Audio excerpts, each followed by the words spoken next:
आज के वीडियो में हम ये बताएंगे कि समुद्र में रहने वाले विशालकाय जीव ब्लू व्हेल और समुद्र की खतरनाक शार्क मछली मेगालोडॉन, इन दोनों में कौन ज्यादा ताकतवर है।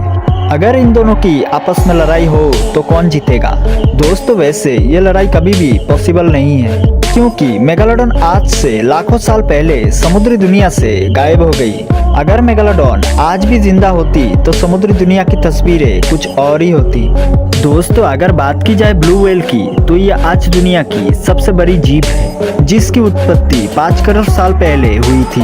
तब से लेकर आज तक ब्लू व्हेल समुद्री दुनिया में राज करते आ रही है। ब्लू व्हेल की लंबाई 20 से 25 मीटर तक होती है, वही इसका वजन 200 टन के आसपास होता है।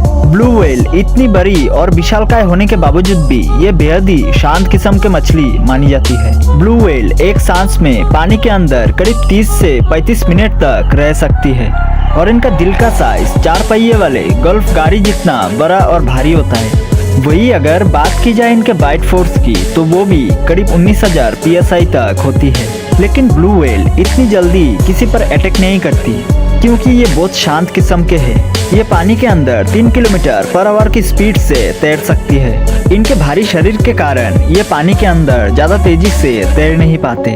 ये समुद्र के अंदर छोटी छोटी मछली और क्रिल को शिकार करके खाती है। ये एक बार में 3 टन तक खाना खा जाती है। वही अगर बात की जाए मेगालोडॉन की, तो ये समुद्र के अंदर 50 लाख साल पहले रहा करती थी। इसकी लंबाई तकरीबन 60 फीट थी और वजन 50 टन के करीब। ये मछली ज्यादातर डॉल्फिन, समुद्री कछुए और दूसरी मछलियाँ खाकर अपना पेट भरती थी, और कभी कभी तो व्हेल पर भी हमला कर देती थी, और वो व्हेल हुआ करती थी, ब्लू व्हेल नहीं। आपको बता दूं कि ब्लू व्हेल व्हेल की प्रजाति में से सबसे बड़ी मछली है। अभी तक मेगालोडॉन के शिकार के जो रिकॉर्ड मिला है, उसके हिसाब से तकरीबन 11 मीटर के लंबे व्हेल तक को भी आसानी से खा जाती थी, जबकि ब्लू व्हेल की लंबाई 25 मीटर तक होती है। फिर भी आप अंदाजा लगा सकते हैं कि यह शार्क मछली कितना खतरनाक रहा होगा। मेगालोडॉन की बाइट फोर्स करीब 18,000 PSI तक होती थी, यानी ये एक झटके में बड़े से बड़े समुद्री जीवों को भी टुकड़े कर सकती थी। मेगालोडॉन अटैक करने के मामले में जितनी तेज थी, उतनी ही तेज तो ये समुद्र में तैरती भी थी।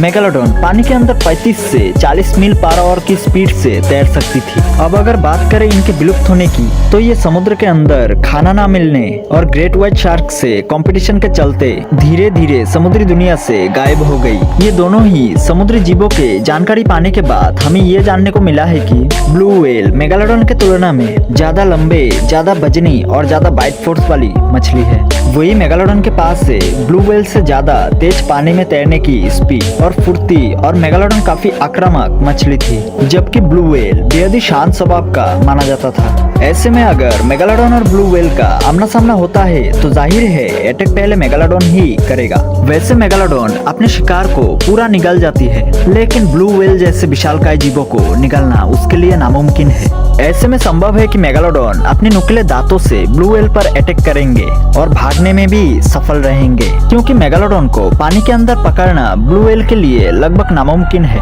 ऐसे में मेगालोडॉन फुर्ती दिखाते हुए बार बार ब्लू व्हेल पर अटैक करके उसे हरा सकती है, और अगर मेगालोडॉन एक बार भी ब्लू व्हेल के पकड़ में आ गई, तो उसके लिए उसकी जान बचाना बिल्कुल नामुमकिन है।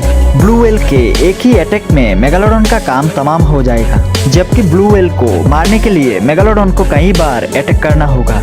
ऐसे में देखा जाए तो इन दोनों की लड़ाई में जीत किसकी होगी, ये कहना थोड़ा मुश्किल होगा। वैसे हम ब्लू व्हेल को भी जीत दे सकते हैं, क्योंकि वो मेगालोडॉन की तुलना में काफी बड़ा और शक्तिशाली है।